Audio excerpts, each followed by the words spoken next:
Bonjour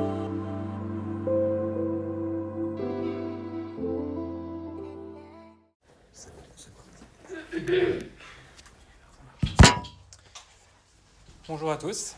Alors aujourd'hui, le sujet sera le pardon. Un sujet controversé et qui a besoin d'être remis au cœur du christianisme. On va commencer par la définition, toute simple. En grec, le mot aphiemi signifie jeter au loin, donc rejeter.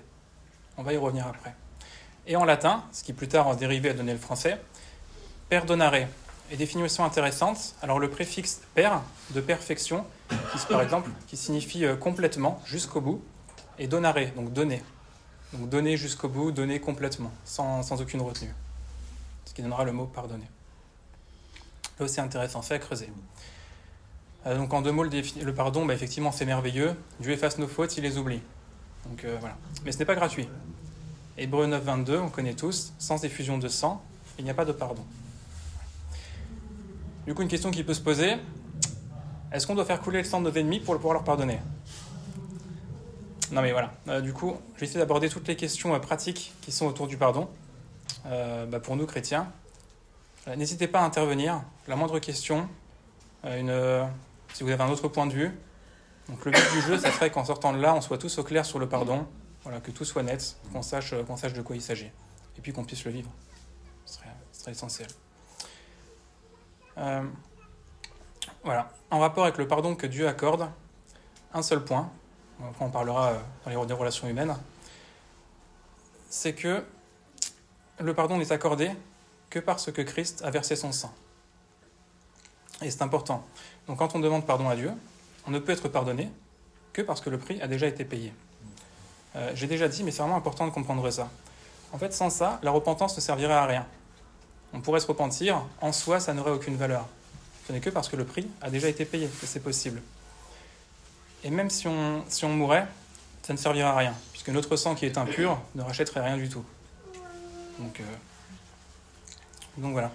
Et la culpabilité, quand on culpabilise devant Dieu, qu'on demande pardon mais qu'on s'en veut toujours,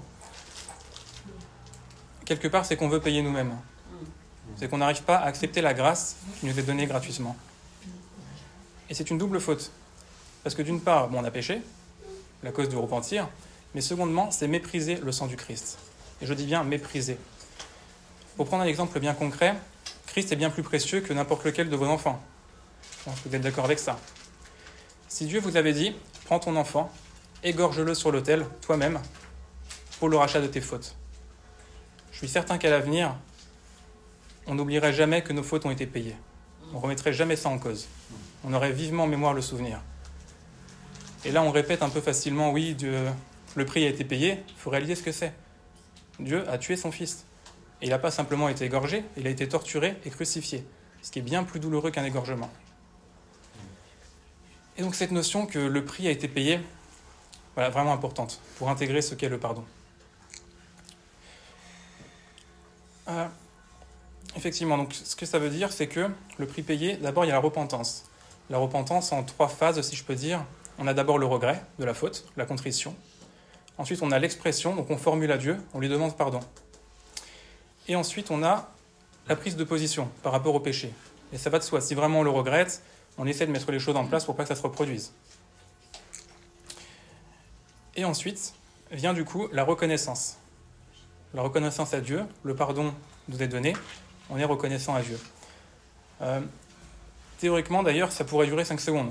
On pourrait très bien être contrit instantanément, demander pardon dans la foulée, se relever tout de suite, et puis plus tard, prendre les dispositions quand ça se présente. Bon, généralement, ça dure plus longtemps, mais si ça dure 24 heures pour nous à chaque fois, c'est un problème. Puisque si on met autant de temps à se relever, finalement, on peut passer notre vie à terre. Concrètement, puisqu'on chute tout le temps. Et si nos yeux s'ouvraient sur toutes les fois où l'on chute, effectivement, on serait toujours à terre. Donc il faut bien comprendre la notion de pardon, le pardon accordé. Ok, maintenant on se relève et on est reconnaissant. Ce qui d'ailleurs va dans le sens de Romains 12, 1. Je vous exhorte donc, frères, par les compassions de Dieu. Il ne dit pas à vous repentir continuellement parce que franchement, vous ne le méritez pas. Non, il dit à vous offrir à vous offrir comme un sacrifice vivant, saint, agréable à Dieu, ce qui sera de votre part un culte raisonnable. Donc en échange des compassions de Dieu, tout ce qui nous est demandé, c'est d'être reconnaissant et de vivre pour Dieu. C'est tout. Nous, de notre part, on n'a rien à payer. Simplement, on doit être reconnaissant à Dieu. Alors dit autrement, pour faire une petite synthèse, si le prix du péché n'était pas déjà payé, on ne serait pas pardonné malgré notre repentance. Donc la lamentation devant Dieu n'a aucune valeur en soi. Et c'est bien de l'intégrer aussi. Ça ne vaut rien. À un moment donné, la justice a un prix. Donc se lamenter, ok d'accord, mais voilà. Et deuxième point, parce que le prix a été payé, on a l'assurance que Dieu nous pardonne quand on lui demande pardon. Donc 1 Jean 1,9, je crois, si nous lui confessons nos péchés, il est fidèle et juste pour nous les pardonner et pour nous purifier de toute iniquité. Le deuxième point est important.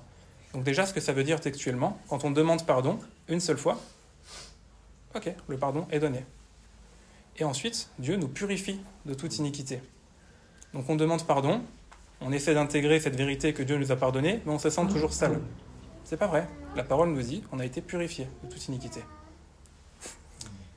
Et voilà, on doit s'imprégner de ça pour le vivre. Donc voilà pour le prix du péché par rapport à Dieu. Maintenant, on va parler dans les relations humaines. Petit survol, très rapide. Pardonner, ce n'est pas cautionner, premièrement. Ce n'est pas non plus approuver les fautes des autres. Ce n'est pas non plus nier, ce qu'on a tendance à faire. Souvent les parents avec leurs enfants ont tendance à nier la faute. Ce n'est pas non plus excuser, dans le sens de légitimer. Oui, mais on comprend pourquoi il en est arrivé là, si, ça.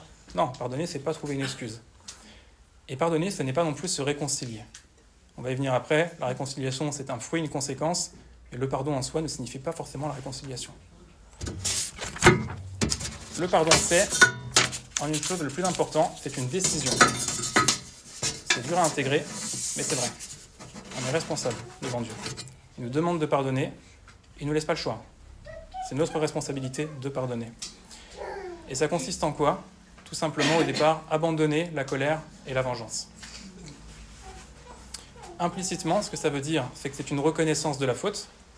Il faut qu'on sache de quoi on parle avant de pouvoir le pardonner. Il faut avoir bien les yeux ouverts sur ce que c'est. C'est un acte de miséricorde, un acte de pitié. Alors ça ne veut pas dire qu'on se place au-dessus de l'autre, mais ça veut dire qu'on a pitié de lui comme Dieu a pitié de nous. Voilà. C'est pas forcément se placer au-dessus, c'est simplement de la pitié. Et c'est gratuit, sans mérite et sans réparation. Si l'autre a quelque chose à faire pour qu'on puisse lui pardonner, c'est bien gratuit. Et si l'autre pouvait réparer sa faute, concrètement, il n'a pas besoin de pardon. Le pardon est bien gratuit. L'autre n'a aucun mérite à avoir, il n'a aucun acte de réparation à fournir, pour que nous, on puisse donner notre pardon. Une notion importante, le pardon est lié à la justice. Alors non seulement le pardon aux autres, mais aussi le pardon à nous-mêmes. Là aussi, c'est important à comprendre. C'est-à-dire que pourquoi on ne pardonne pas aux autres, généralement, c'est parce qu'il y a eu injustice. On a ce sentiment d'injustice. Et il faut que la personne paie. Non, c'est pas normal qu'elle s'en sorte comme ça. Tu veux bien répéter ce que tu as dit ? Justement ? La phrase. La phrase d'avant. Alors que le pardon était lié à la justice, au sentiment d'injustice. Pourquoi on ne pardonne pas ? Parce que c'est lié au sentiment d'injustice qu'on a. C'est lié, il faut que je comprenne. C'est juste après. C'est lié au sentiment d'injustice. Pourquoi on ne veut pas pardonner à quelqu'un ? Parce que c'est injuste. On ne veut pas qu'il s'en sorte comme ça. Il ne peut pas s'en tirer à si bon compte. Excuse-moi, mais redites-le-moi, il faut que j'articule. Voilà, et par rapport à nous-mêmes, c'est pareil. Pourquoi est-ce qu'on n'accepte pas si facilement la grâce de Dieu ? C'est parce que c'est injuste, parce qu'on ne le mérite pas. Parce qu'effectivement, on se dit non, mais il faut qu'on paie, on ne peut pas s'en tirer aussi facilement. C'est le même raisonnement à chaque fois. Et la solution, effectivement, c'est de comprendre le pardon de Dieu. Donc à travers le sacrifice de son Fils. Pour nous, c'est gratuit, c'est un don. Et si on comprend pour nous le pardon de Dieu, ce que ça signifie, et qu'on arrive à le recevoir, on pourra bien plus facilement le dispenser aux autres.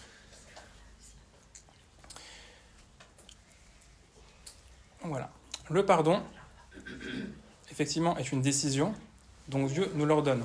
Ce qui veut dire que quand on résiste, qu'on n'a pas envie de pardonner, c'est à Dieu directement qu'on résiste. On peut croire que c'est une affaire entre nous et l'autre, mais non, c'est un commandement de Dieu.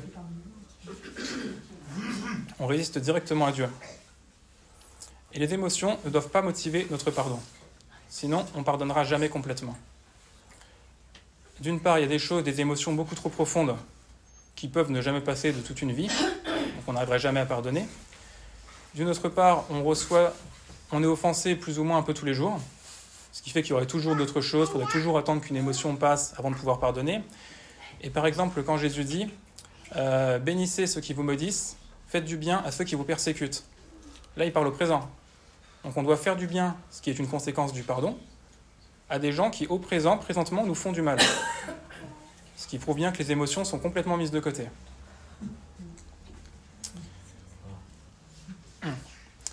Pardonner, effectivement, est-ce que c'est oublier? Et la réponse est non. Alors Dieu oublie, effectivement, mais nous ne sommes pas Dieu. Je vais vous laisser prendre 3 passages au choix. Qui veut les lire pour vraiment nous montrer que Dieu oublie nos fautes? C'est important, il faut vérifier. Moi, quand j'ai pensé à ça, je me suis dit, mais non, je ne suis pas sûr. Et du coup, non, la parole le dit. Alors, je laisse quelqu'un prendre Jérémie 31, verset 34.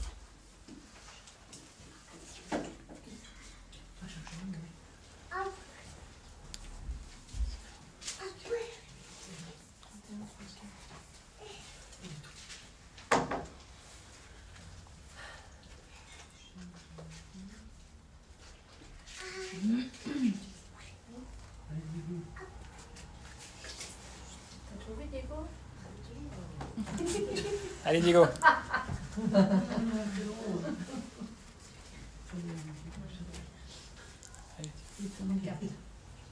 31-34. Chapitre 31, verset 34. Celui-ci n'enseignera plus son prochain, ni celui-là son frère, en disant « Connaissez l'Éternel », car tous me connaîtront, depuis le plus petit jusqu'au plus grand, dit l'Éternel. Car je pardonnerai leur iniquité, et je ne me souviendrai plus de leurs péchés. Dieu ne s'en souviendra plus. Il ne nous les mettra jamais sous le nez. Voilà, c'est bien de le saisir. Deuxième verset, Ésaïe, chapitre 43, verset 25.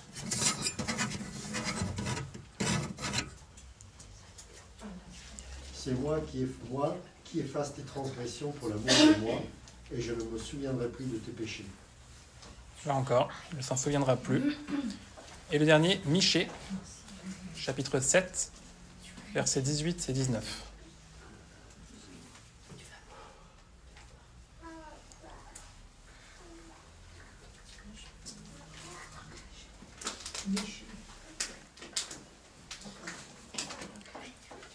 Michée, chapitre 7.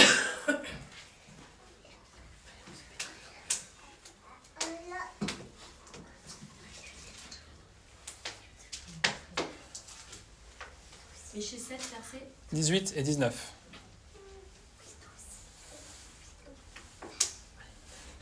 Quel Dieu est semblable à toi, qui pardonne l'iniquité, qui oublie les péchés, du reste de ton héritage. Il ne garde pas sa colère à toujours, car il prend plaisir à la miséricorde. Il aura pas compassion de nous, il mettra sous ses pieds nos iniquités. Tu jetteras au fond de la mer tous leurs péchés. L'image qui est prise de les jeter au fond de la mer. Vous voyez quelque chose qui est au fond de la mer, dans l'abîme, impossible de le voir. C'est l'image qui nous est montrée pour dire effectivement que Dieu oublie nos péchés. Donc intégrez bien qu'il ne vous les remettra jamais devant vous. C'est ce qui est dit. Donc nous, effectivement, on n'oublie pas, du moins pas encore. J'imagine que quand on sera glorifié à l'image du Seigneur, ce sera la même chose. Mais pour l'instant, on est humain, on a un cerveau qui enregistre, on peut se souvenir des choses. Donc pardonner, ce n'est pas oublier, c'est ne pas cultiver la rancune. Il y a une nuance, mais qui est très importante. Donc non oublier, mais ne pas cultiver la rancune de cette chose. J'ai une question. Oui. On n'oublie pas parce qu'on est incapable d'oublier, c'est ça?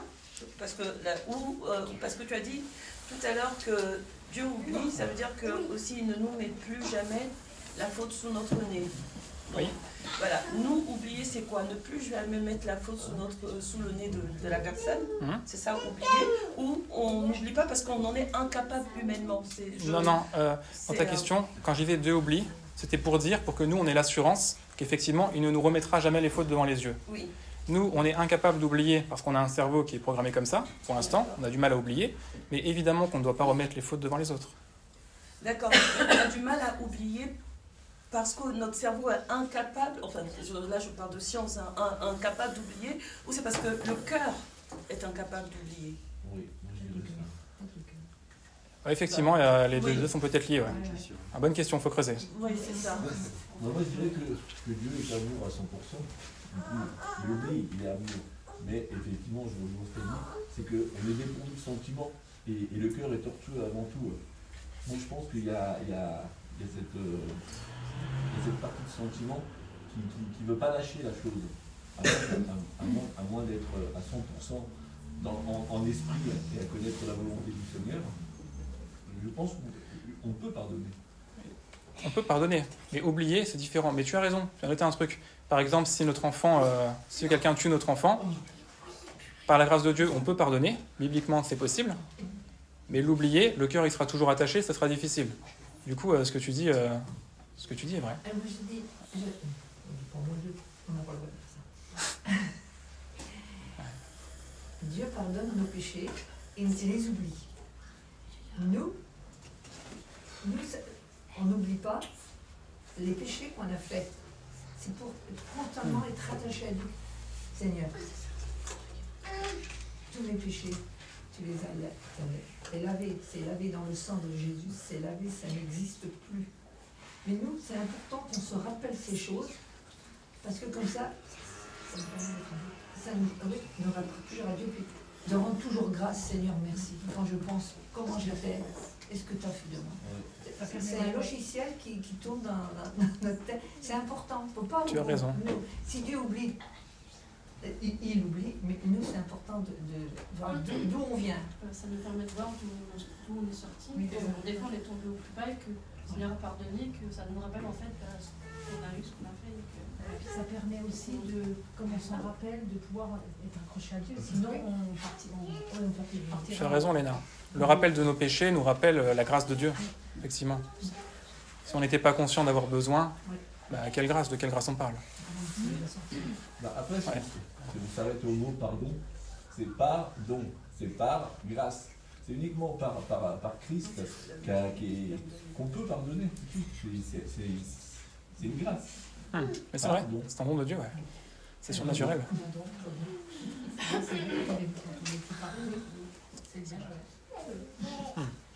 Point suivant. Pardonner, est-ce que c'est égal à subir? Et là, pas forcément. En cas de persécution, on peut fuir. Pour une amitié toxique ou nocive, il peut y avoir rupture. Voilà. Pardonner et pas forcément continuer à subir. Dans un certain cas de figure, dans pas mal de cas de figure, on peut simplement s'éloigner, s'enfuir. Et pardonner, est-ce que c'est forcément se réconcilier? On a vu que non. Avec Dieu, oui, puisque le pardon est lié à la repentance, à la relation avec lui. Mais nous, avec les hommes, pas forcément. La réconciliation n'est qu'une conséquence du pardon. Le pardon, c'est un acte posé entre nous et Dieu. Au départ, les autres n'entrent même pas en compte. C'est simplement, on garde notre cœur devant Dieu. Et on ne peut pas se réconcilier avec tout le monde. Par exemple, un persécuteur qui est en train de nous persécuter, là, ça ne dépend pas que de nous. On ne peut pas se réconcilier avec cette personne, il ne le voudra pas. Par contre, là où on peut se remettre en question, c'est que si il nous semble impossible de nous réconcilier, on peut se demander si la nature du pardon, si on a vraiment pardonné, tout simplement. En fait, si le pardon n'est pas toujours explicite, le non-pardon porte ses fruits. Et par exemple, si on se sent incapable de se réconcilier avec une personne, ça ressemble bigrement à un fruit du non-pardon. Donc voilà. Soyons en garde avec nos comportements, nos attitudes.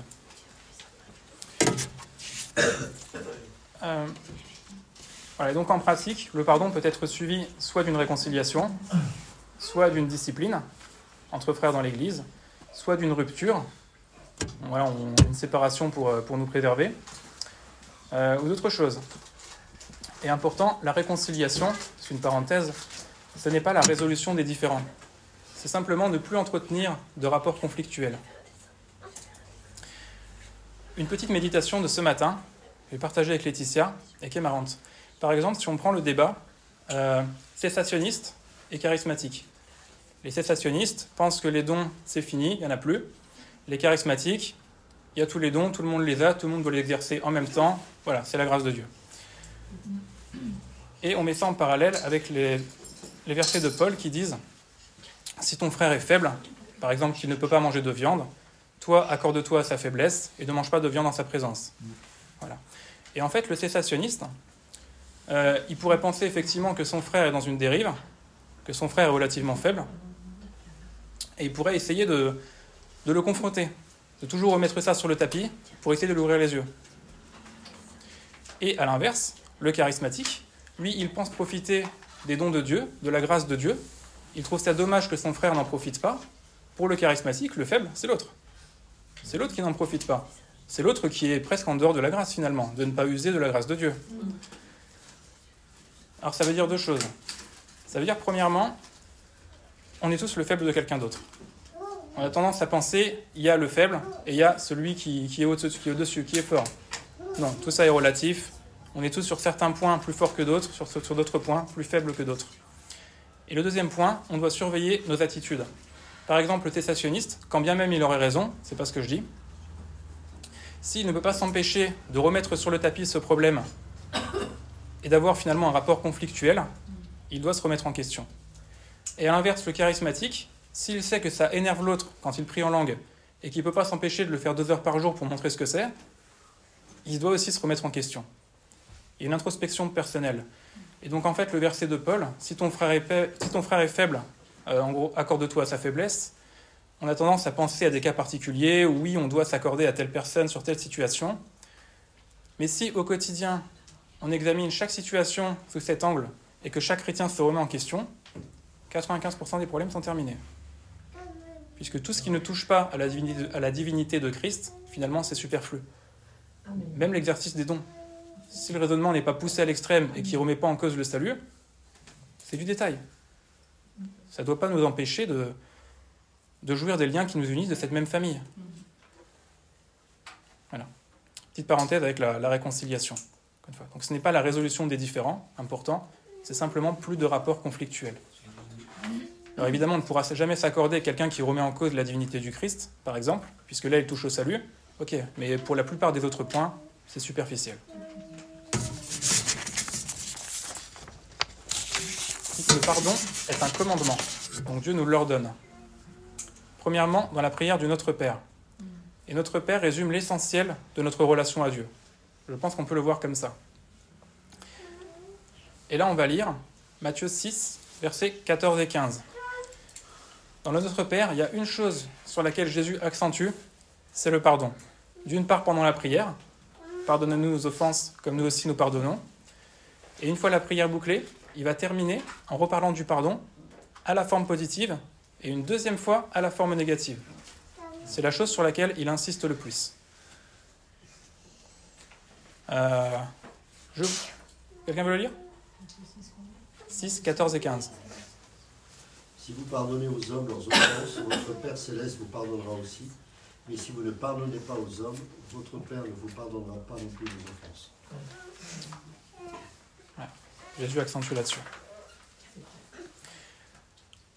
Et il va dire aussi, en Matthieu 23, chapitre 23, verset 23, je vous le lis.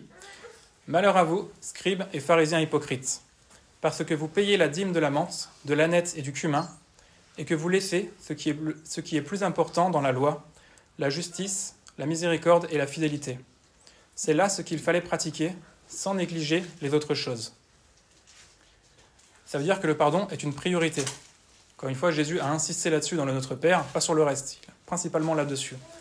Le pardon est une priorité, et Jésus condamne ces religieux qui s'appliquaient à faire tout un tas de choses, mais qui négligeaient le pardon. Et le mot est fort, c'est que Jésus les maudit. Malheur à vous.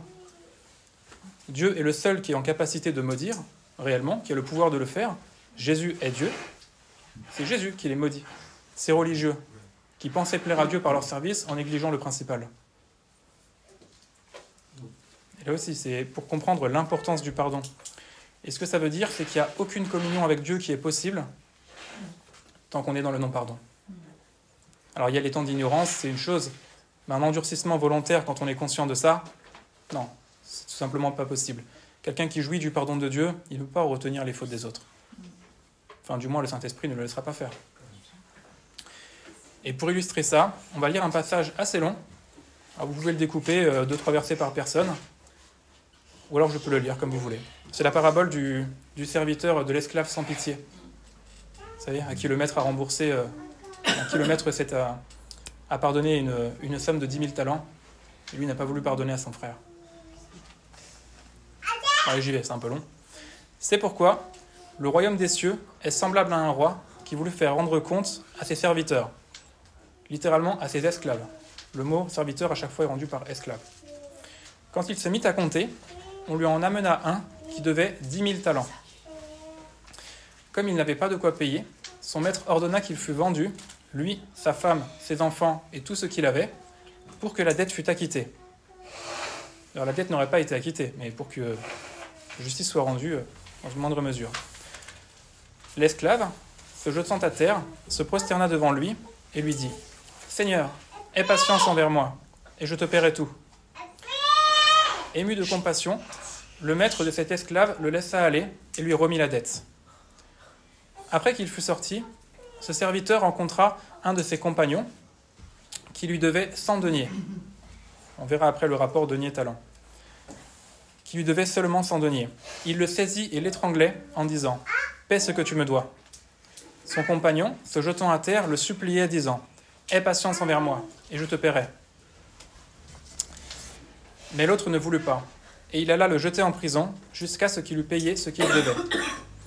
Ses compagnons, ayant vu ce qui était arrivé, furent profondément attristés, et ils allèrent raconter à leur maître tout ce qui était arrivé. Alors le maître fit appeler cet esclave et lui dit « Méchant esclave, je t'avais remis en entier ta dette parce que tu m'en avais supplié. Ne devais-tu pas toi aussi avoir pitié de ton compagnon, comme j'ai eu pitié de toi ?» Et son maître, irrité, le livra au bourreau, jusqu'à ce qu'il eût payé tout ce qu'il devait. C'est ainsi que mon Père céleste vous traitera, si chacun de vous ne pardonne pas à son frère de tout son cœur. C'est très clair aussi. Hein. On dit les paraboles, il ne faut pas les prendre au mot. Jésus a conclu, c'est plus une parabole. Hein. C'est ainsi que mon maître vous traite, que mon Père vous traitera, si vous ne pardonnez pas de tout votre cœur.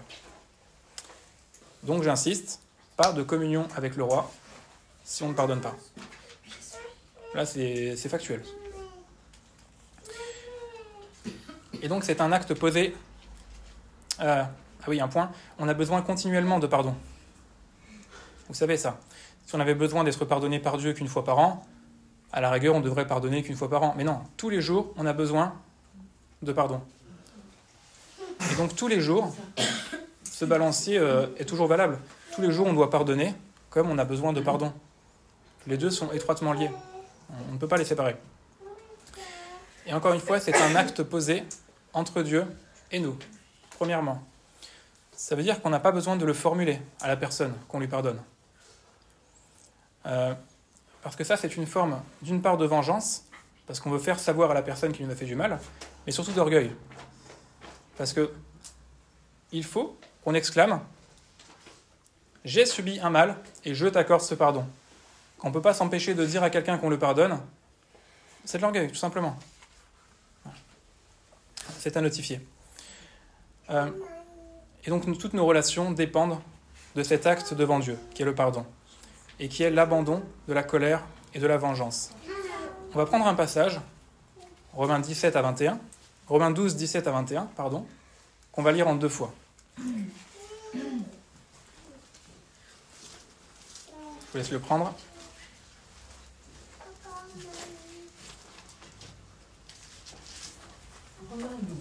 Alors d'abord le verset, première partie du verset 17, et ensuite le verset 21. Ne rendez à personne le mal pour le mal. Recherchez ce qui est bien devant tous les hommes. Maintenant le 21. Ne te laisse pas vaincre par le mal, mais surmonte le mal par le bien. Voilà. Là, il est question du pardon. Donc ne rendez à personne le mal pour le mal, et ne te laisse pas vaincre par le mal, mais surmonte-le par le bien. Là, il est question du pardon. Et si on prend les versets entre les deux, donc 18, 19, 20, ce sont les conséquences du pardon.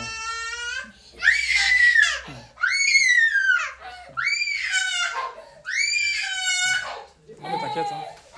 Pas de souci.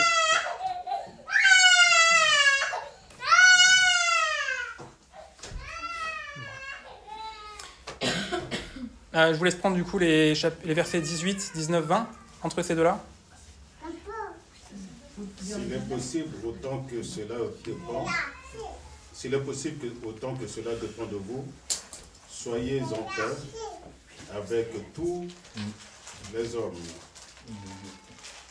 Ne vous vengez point vous-même, bien-aimés, mais laissez agir la colère, car il est écrit: à moi la vengeance, à moi la rétribution, dit le Seigneur. Je continue? Tu as fini le 20? Non, pas encore. Ah. Mais si ton ennemi a faim, donne-lui à manger. S'il a soif, donne-lui à boire. Car en agissant ainsi, tu amasseras des charbons ardents sur sa tête. Oui? Ouais, du coup c'est bon, je crois. Ok, ouais. Ne te laisse pas Vaincre par le mal. Mais surmonte le mal par le bien. Et en fait, ces trois versets sont les conséquences du pardon cités au chapitre 17 et rappelés au verset 17 et rappelés au verset 21. Mais il faut bien faire la différence. Et attention, par exemple, un comportement désagréable est le signe d'un manque de pardon. Puisque quand on dit avoir pardonné avec une personne, mais qu'on est toujours quand même désagréable avec elle, froide avec elle, en fait, on lui fait ressentir notre frustration. On lui fait ressentir ce qui est notre déception, ce qui ne va pas. Et par là, on démontre qu'on n'est pas complètement en paix. Ce qui est un fruit du non-pardon. Alors, je ne suis pas en train de dire que quand on est encore froid avec une personne, c'est forcément qu'on n'a pas pardonné. Mais c'est un signe du non-pardon. Attention. Ça peut servir à s'examiner. Et remarquez, Romains 12, 18 et 20, 21, s'il est possible, autant que cela dépende de vous, soyez en paix avec tous les hommes. Et 20, 21, si ton ennemi a soif, donne-lui à boire. Et là, on voit que non seulement il ne faut pas se venger, mais qu'en plus, il faut aimer. Par exemple, on a Jésus qui, sur la croix, alors qu'il avait été torturé et mis à mort, il demande à Dieu de leur pardonner. Père, pardonne-leur leur offense. On peut se dire, Jésus, c'est le modèle suprême, d'accord. On a aussi Étienne, qui était un disciple comme vous et moi, mais qui, au moment où il était exécuté, a fait la même prière. Seigneur, pardonne-leur leurs offenses. Et du coup, là, on voit surmonter le mal. Comment? C'est forcément par le bien. C'est-à-dire que c'est binaire, on n'a pas le choix, il n'y a pas d'entre-deux. On ne peut pas ne pas faire le mal sans faire le bien, et à l'inverse, si on ne fait pas le bien, on fait forcément le mal. Les deux sont liés. Donc comment surmonter le mal? C'est proactif, c'est en faisant du bien. On n'a pas le choix. Et bien souvent, on pourrait se dire, oui, c'est bon, j'ai pardonné, j'ai chassé ce mal. Si on est incapable de faire du bien, non, c'est que le mal est toujours là. Simplement, on ne le voit pas, ou voilà. Et c'est important, il dit de surmonter le mal, pas de surmonter le méchant. C'est-à-dire que si on fait du bien à la personne, on ne sait pas comment elle réagira. Qu'elle accepte qu'elle soit touchée ou qu'elle s'endurcisse, c'est son problème. Mais il est question de vaincre le mal. Et vaincre le mal, ce n'est pas l'autre. Vaincre le mal, c'est en nous, c'est dans nos cœurs. C'est de chasser toute racine d'amertume. Par exemple, pour Jésus et Étienne, pour eux, c'était une occasion de chute. Et pas n'importe laquelle, ils étaient mis à mort. Là, ils auraient vraiment eu l'occasion d'éprouver de la haine. Mais non, ils ont contré ça par un acte de miséricorde. Et une prière à Dieu de leur pardonner leurs péchés. Eux ont été vainqueurs du mal. Ils n'ont pas été vainqueurs de leurs persécuteurs, même si d'une certaine manière. Mais non, ils ont été vainqueurs du mal qui aurait pu s'infiltrer dans leur cœur. Voilà. Et c'est aussi imiter Dieu. Donc soyez miséricordieux comme votre Père est miséricordieux. Et là, je vais le citer, simplement les paroles du Maître, de Jésus, en Matthieu 5, versets 44 et 45. « Mais moi je vous dis, aimez vos ennemis, bénissez ceux qui vous maudissent, faites du bien à ceux qui vous haïssent, et priez pour ceux qui vous font du tort et vous persécutent, en sorte que vous soyez les fils de votre Père qui est dans les cieux. Car il fait lever son soleil sur les méchants et sur les bons, et il fait pleuvoir sur les justes et sur les injustes. » On a Paul aussi qui nous dit 2 fois, en Éphésiens et en Colossiens, qu'on doit pardonner comme Christ nous a pardonné, de manière à être les imitateurs de Dieu. Et le pardon est nécessairement gratuit. Il n'y a aucune condition. Par exemple, souvent, on vient mettre la repentance comme condition. Il faut que l'autre s'excuse pour qu'on puisse pardonner. Non, la Bible ne dit pas ça. Repensez au persécuteur, il ne s'excusera jamais. En tout cas, pas pendant qu'il nous persécute. Cependant, on doit lui pardonner. Et il y a un verset qui peut être pris à tort, c'est Luc 17,3, où Jésus dit « Prenez garde à vous-même, si ton frère a péché, reprends-le, et s'il se repent, pardonne-lui. » Et là, on pourrait croire qu'il faut que le frère se repente. Mais non, dans le contexte, il parle de la discipline de l'Église. C'est-à-dire que si ton frère a péché, on doit le reprendre, et s'il se repent, pardonne-lui. Je crois qu'il parle de la conséquence de « rétablis-le ». S'il se repent, très bien, la faute est effacée, rétablis-le dans l'Église, plus de problème, on n'en parle plus. Mais il ne peut pas parler du pardon à proprement dit, autrement il contreviendrait à tous ces autres commandements. Quand il faut repenser aux persécuteurs, à ceux qui nous font du mal, et là il ne peut pas demander la repentance comme condition préalable au pardon. Voilà, donc ce verset, il ne faut pas mal le comprendre. Et donc le pardon doit être donné immédiatement, de manière à ce que pas un seul instant, dans notre cœur, ne germe la moindre amertume, qui produira des rejetons, sans aucun doute, et qui produira du trouble. Pour ce faire, on a un verset qui en parle, Hébreux 12, versets 14 et 15. Je vous laisse le lire.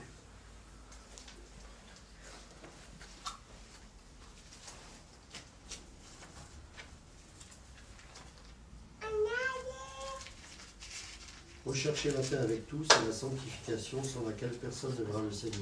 Veillez à ce que nul ne se prive de la grâce de Dieu, à ce qu'aucune racine d'amertume poussant des rejetons ne produise du trouble et que plusieurs n'en soient affectés. Exact. Donc là, le verset pour la sanctification, on le connaît bien. Sans la sanctification, personne ne verra le Seigneur. Et là, il lit 3 pendants à la sanctification. Il y a 3 veillées. Premièrement, veillez à ce que personne ne se prive de la grâce de Dieu, ne soit privé de la grâce de Dieu. Deuxièmement, veillez à ce qu'aucune racine d'amertume ne soit en vous. Et le troisième, qu'il n'y ait aucun impudique, fornicateur selon les versions, ou profane. Enfin, ni profane. D'ailleurs, impudique et profane sont liés. Je vous laisse méditer là-dessus. Mais toujours est-il que par rapport à la sanctification, sur les 3 veillées qui y sont liées, 2 concernent le pardon. Le pardon pour les frères, qui puissent expérimenter la grâce, et le pardon pour nous-mêmes, de manière à chasser tout le mal qui serait en nous. Ensuite, jusqu'à combien de fois on peut pardonner ? Donc Pierre demande, jusqu'à 7 fois ? Et Jésus répond, 70 fois, 7 fois. Ce qui fait 490. Et il y a une symbolique importante, c'est qu'il prend le chiffre 7 de Pierre, il le multiplie par lui-même, et ce résultat, il le multiplie par 10, ce qui vient nous faire 490. La symbolique de l'infini, de beaucoup, beaucoup plus. Ton pardon auquel tu penses qu'il serait déjà généreux, commence par le multiplier par lui-même, et ensuite, encore par 10. Enfin, je trouve que la symbolique est forte. Et on peut voir l'exposé de Jésus, puisque juste après cette question, il va dire la parabole du serviteur sans pitié, qu'on a lu tout à l'heure. Et par là, en fait, Jésus expose le pardon de Dieu qui est incommensurable. Vous savez, pour ces 10 000 deniers, ces 10 000 talents, je veux dire, le salaire d'un ouvrier, donc pour une journée de travail, qui je pense était plus difficile que nos journées de travail, c'était 1 denier par jour. Ok. un talent égale 6000 deniers. Plusieurs années de travail, sans rien dépenser bien sûr, donc sans manger ni boire. Simplement, on garde ce qu'on a gagné. Au bout de plusieurs années, on aura un talent. Et là, la dette, c'est 10 000 talents. Ce qui correspond, encore une fois, sans rien dépenser, à un peu plus de 164 000 ans de travail. C'est une dette impossible à rembourser, comparable à notre péché, bien sûr. Et donc Jésus parle de cette dette, et il renvoie ensuite à notre redevabilité. Si on a été pardonné de la sorte, on doit nous aussi pardonner. Et cette parabole est intéressante, si on se rend compte des montants que ça représente. Pour eux, à l'époque, c'était clair. C'est que d'une part, il expose la dureté du cœur de Pierre, qui parle de cette foi, alors qu'en fait, c'est ridicule en comparaison du pardon que Dieu nous accorde. Et il brise toute légitimité à retenir les fautes d'autrui. Des fois, on pense avoir raison. Oui, mais quand même, on se sent juste. Non, pas du tout. Jésus dit non. Jamais. Voilà. Et la seule exception... On doit pardonner... Il n'y a pas d'exception, bien sûr. On doit pardonner sans châtier. Du moins, pas nécessairement. Dieu exerce des châtiments avec le pardon. C'est-à-dire que Dieu pardonne et châtie. Ou il châtie avant de pardonner. Enfin, peu importe. En tout cas, il fait les deux en même temps. Mais c'est pour nous éduquer. Alors que nous, on a tendance à lier les deux. Je m'explique. Déjà, nous ne sommes pas Dieu. On n'a pas à éduquer les autres, on a juste à les aimer. C'est notre part. La seule exception, ça va être dans l'Église, la discipline. Jésus nous dit, si ton frère a péché, va avec lui, toi seul, et reprends-le. S'il refuse, va-lui avec 2 ou 3 témoins. S'il refuse toujours, amène-le devant l'Église. S'il refuse toujours, dehors. Excommunié, aucune part avec vous. Considérez-le comme un païen. Ok. C'est la seule exception où effectivement on peut châtier suite au pardon. Mais il y a 2 choses à prendre en compte. La première, c'est que c'est à but bienveillant. C'est pour le salut de la personne qu'on la reprend. Et le deuxième but, c'est pour protéger l'Église. Que cette personne ne vienne pas infecter les autres croyants par son mauvais exemple, tout simplement. Puisque la chair est faible, et si on a effectivement une tentation à côté, du moins un mauvais exemple, les mauvaises compagnies corrompent les bonnes mœurs, comme dira Paul. Donc c'est pour le bien de la personne et pour protéger l'Église. Alors que nous, quand on châtie, on aurait plutôt tendance à vouloir faire payer la personne.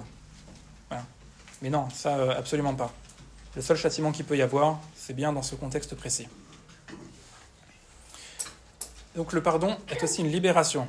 Il libère notre cœur, donc tant vis-à-vis de Dieu, qu'on peut éprouver la paix, mais également avec les hommes. La paix avec Dieu, c'est merveilleux. Je pense que vous êtes tous d'accord avec ça. Heureux l'homme à qui Dieu n'impute pas les péchés. Mais donc, on ne doit pas mépriser la paix avec les hommes. Pour ça, on a une image sympa, celle d'un soldat. C'est deux personnes qui ont fait la guerre en même temps, qui ont été faits prisonniers par le camp ennemi. Donc, ils ont subi moult mauvais traitements. Voilà. La guerre s'est terminée, ils sont sortis, ils se revoient 20 ans plus tard. Tu en as un des deux qui demande à l'autre, « Est-ce que tu as pardonné à tous ces gens ?» Et l'autre répond, « Mais non, jamais !» Et le premier lui dit, « Ah, bah tu es encore prisonnier. » C'est une belle image. Parce qu'effectivement, les fruits du non-pardon, ça va être l'amertume. Ça va être la haine, la rancune, le désir de vengeance, la pitié de soi, parce qu'on se place en victime, l'esprit de jugement, puisque quand on ne pardonne pas, bien sûr, on est toujours en train de juger la personne. Et toutes ces choses nous constituent évidemment prisonniers. Et tout ça, c'est les fruits des pensées et des sentiments que l'on ne veut pas abandonner. C'est dur à dire, mais c'est vrai. Souvent, on se place en victime, comme quoi toutes ces pensées négatives, on les subit. Mais c'est faux, on les entretient. On les subit peut-être la première fois, ensuite on choisit de les entretenir. Alors au départ, ça peut constituer une défense pour nous protéger. Effectivement, on vient former un mur de manière à ne plus être blessé. Mais très rapidement, on se rend compte que ces murs, en fait, on est en train de diriger notre prison. Et qu'on est dedans et qu'on n'arrive plus à s'en sortir. Et tous ces fruits-là font partie du non-pardon. En plus de ça, ça vient polluer notre entourage, puisque la colère devient un style de vie qui est très difficile à vivre pour nos proches. Et paradoxalement, on a même tendance à reproduire l'objet de notre colère. Il n'y a qu'à voir ceux qui ont été battus plus jeunes, ont une tendance à être violents avec leurs enfants. Pareil pour l'alcoolisme et compagnie. Et bien souvent, Même dans le monde, on voit ça. Les gens effarés des conséquences de leur non-pardon, qu'ils reproduisent, c'est ce qui leur vient, enfin c'est ce qui vient les amener à demander de l'aide. C'est quand même dommage d'en arriver là. Mais nous, en tant qu'enfants de Dieu, on ne doit pas en arriver là. Donc le Saint-Esprit est là et il nous aide. Il sonde nos cœurs et il révélera ce qui doit être mis en lumière. Parfois on a des comportements, on ne sait pas d'où ça vient. Le Saint-Esprit est là, il mettra le doigt dessus et un jour cette chose sera exposée pour qu'on puisse la traiter. On doit s'appliquer à rejeter la moindre racine d'amertume. Le mot est fort. La chair déteste ça, mais ne résistez pas, puisque c'est pour votre bien. Déjà, Dieu vous prépare à entrer dans sa gloire. C'est le principal. Et il y a même des fruits qui sont visibles sur notre vie sur terre. Déjà, on cesse d'y penser jour et nuit, ce qui est une libération. On n'a plus besoin d'en parler tout le temps, ce qui revient au même. On n'a plus besoin de se venger. C'est également une libération. On ne vit plus dans l'amertume et la colère. On redécouvre la vie, complètement. On peut même penser à la personne et lui souhaiter du bien.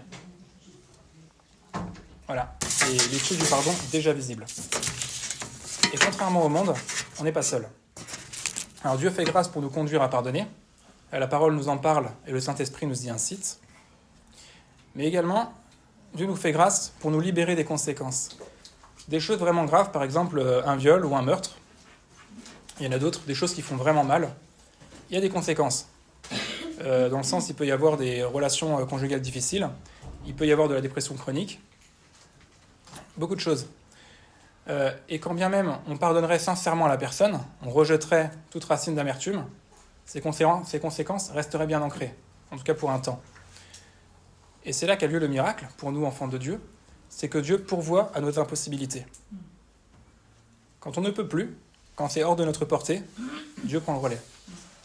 Il nous demande simplement de faire la démarche de lui obéir et de persévérer.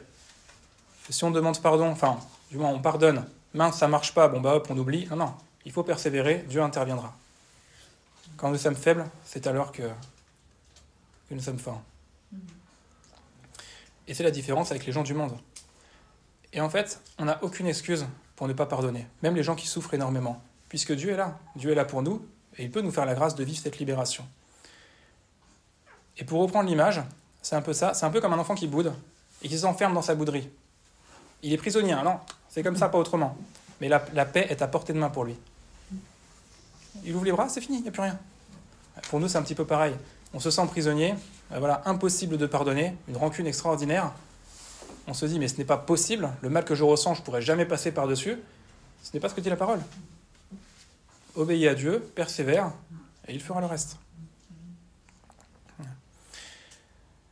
Donc le pardon, c'est un marqueur du chrétien. C'est la vie de Dieu qui s'exprime en lui. On a besoin chaque jour du pardon de Dieu, et on ne subsiste en tant que chrétien que par la foi en son pardon. Si on pense une seconde qu'il ne nous a pas tout pardonné, comment vivre ? Toute notre espérance repose là-dessus. Et alors, vu comme ça, en fait, ce n'est pas louable de pardonner ceux qui nous font du mal. C'est tout simplement juste. Et ce n'est pas normal de retenir les fautes, comme le monde le croit, mais c'est injuste. Si on vit du pardon de Dieu, ce qui est notre cas, c'est tout simplement normal de pardonner les autres. Il n'y a rien de louable à ça. C'est normal. C'est absolument basique. Et le pardon est nécessaire à la réconciliation. C'est-à-dire qu'avec Dieu, comme avec les hommes, il n'y aura aucune relation profonde et durable s'il n'y a pas de vrai pardon. On peut penser aux amitiés, mais c'est valable dans tout. Pour le mariage également. On pourrait dire à des jeunes mariés, par exemple, pour leur parler de ça, « Toi, Marie, tu vas faire souffrir ta femme. Forcément. Elle devra te demander pardon. » Et la femme peut-être va dire « Ah oui, ça ouais. » On peut dire aussi à la femme « Toi aussi, tu vas faire souffrir ton mari. » Pour d'autres raisons, mais c'est vrai. Et s'il n'y a pas le pardon, dans n'importe quelle relation, ça ne peut pas être vraiment profond ni durable. Puisqu'à la moindre chose, ça va s'effondrer, s'étioler, et on ne pourra pas être unis. Puisque nous blessons les autres en permanence, sans le pardon, aucune relation, aucune vraie relation. Ouais. ceux qui n'arrivent pas à pardonner par orgueil, hein, en général, pour toi, c'est de l'orgueil. Oui. Hein. Celui qui prie, qui n'a pas pardonné, sa prière, pour moi, elle ne dépasse pas le plafond. C'est une expression. C'est une expression. Je mets un petit bémol. Si c'est de l'ignorance, effectivement, comme chrétien, au départ, on apprend à marcher avec Dieu. Si c'est de l'ignorance, effectivement, Dieu est là, il pourvoit. Un jour, il mettra le problème en lumière, et un jour, ce problème devra être réglé. Maintenant, pour celui qui est conscient de ça, qui a intégré tout ce que j'explique, qui est parfaitement conscient, et qui le met volontairement de côté comme un pharisien, Jésus dit « malheur à toi ». Et là, effectivement, la prière ce n'est pas un enfant de Dieu, puisqu'il rejette volontairement l'ordre de Dieu pour jouer aux religieux sur d'autres domaines. Là, non, ça ne marche pas. Donc, il y a un temps d'ignorance, ok, mais ça, c'est pour les ignorants, c'est pas une excuse pour ceux qui savent. Voilà. Je cite le témoignage d'un chrétien. Il est chrétien. Et donc, il est toujours stressé, il a fallu qu'il aille à l'hôpital, puis il vient vers moi et me dit « Léna, il faut prier pour moi parce que je suis tellement stressée, je ne sais pas, le fait que, genre qu'on me dise que j'ai un cancer ou truc, machin, nanana, elle a dit priez pour moi. Bon, moi je sais que ce monsieur-là, il ne veut pas pardonner. Elle ne veut pas pardonner à une personne. Et je sais que Dieu est miséricordieux. Il a vu sa détresse, Dieu a vu la détresse de cet homme-là, Dieu a entendu la prière. Il est revenu, il a dit merci, merci, merci pour vos prières. J'ai dit, vous savez, la prochaine fois qu'il vous arrivera quelque chose et que vous demanderez la prière, ça ne veut pas dire que Dieu va vous exaucer, hein, oubliez. Parce qu'il sait de quoi je parle. Il sait de quoi je parle. C'est pas moi qui dois demander pardon. Il sait de quoi je parle. Il sait très bien. Il a bien compris. Donc, et là, ça l'a stoppé net.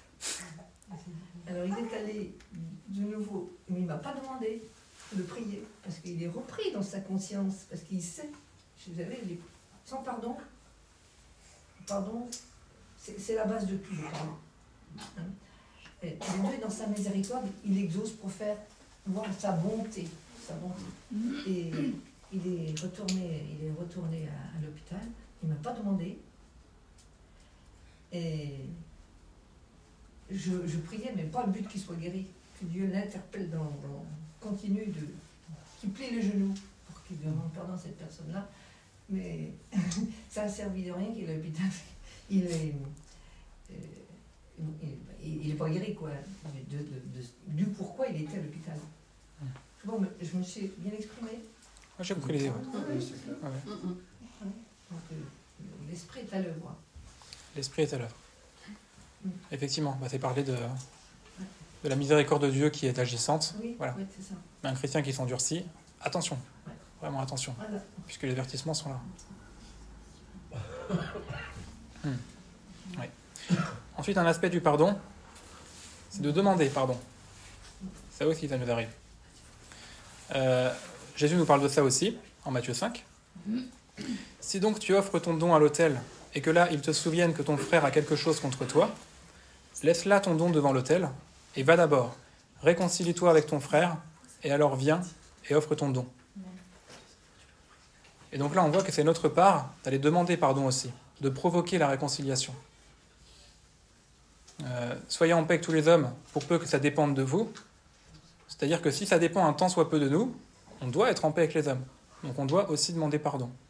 Et petite nuance pour les esprits scrupuleux, c'est pas quelque chose de flou. Hein. Peut-être que cette personne a mal pris, que ci, que ça. Non, c'est quelque chose de factuel. La personne nous en veut, on sait très bien pourquoi. On sait ce qui s'est passé, on sait à quel moment on l'a offensé. Voilà, là on doit y aller. Il ne faut pas non plus se prendre la tête à s'examiner à outrance. Après voilà, ça perd son sens. Je précise. Et voilà, s'il y a un endurcissement, pas d'humilité, effectivement, c'est la vie de Dieu qui ne s'exprime pas. Et la question se pose, a-t-on la vie de Dieu si elle ne s'exprime pas? Ce qui permet de vérifier qu'on l'a, c'est parce qu'elle s'exprime. Autrement, c'est de la théorie, c'est moins sûr. Donc, la théorie se vérifie par la pratique. Voilà. Voyez avec quel amour le Christ nous a aimés, en ce que nous étions encore pécheurs. Christ est mort pour nous. Et donc, on jouit d'une telle grâce de vivre de la vie d'obéissance et de la mort de Christ, et maintenant de sa vie de résurrection. Et on voudrait retenir les fautes des autres? C'est vraiment pas sérieux. Il n'y a aucune légitimité là-dedans. J'insiste là-dessus. Et manquer de grâce, être dur, ça attriste le Saint-Esprit. Comme on va le lire dans Éphésiens 4, versets 30 et 32. « Et n'attristez pas le Saint-Esprit de Dieu, par lequel vous avez été scellés pour le jour de la rédemption. Que toute amertume, que tout courroux, et toute colère, et toute crierie, et toute injure soient ôtés du milieu de vous, de même que toute malice. Mais soyez bons les uns envers les autres, compatissants, vous pardonnant les uns les autres, comme Dieu aussi en Christ vous a pardonné. » Et le verset juste avant, il dit effectivement que personne ne soit justement privé de la grâce de Dieu. Effectivement. Et donc, ça attriste le Saint-Esprit quand on est dur, quand on manque de grâce, quand on manque de pardon. Donc, le pardon est contraire à la chair, très clairement, mais l'Esprit y est favorable.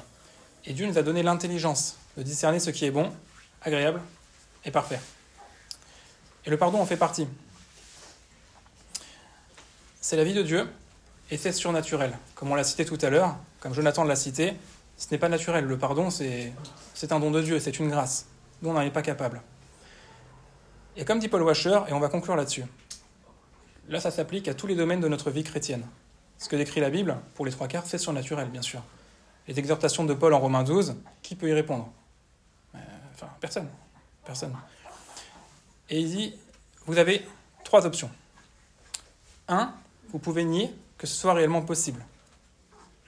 Ce que beaucoup font. Pardonner, impossible. 2, on peut prétendre le connaître, mais sans vraiment le connaître. On peut faire le chrétien superficiel, oui, le pardon, je connais tout ça, mais non, il y a des choses cachées qui ne sont pas réellement pardonnées. Et puis si on subissait un tort vraiment trop grand, on se rendrait bien compte que ça ne tient pas. 3e option, on peut prier, on peut implorer Dieu pour que ce qui est décrit dans sa parole devienne une réalité dans nos vies. Voilà. Et on va rester sur cette 3e option.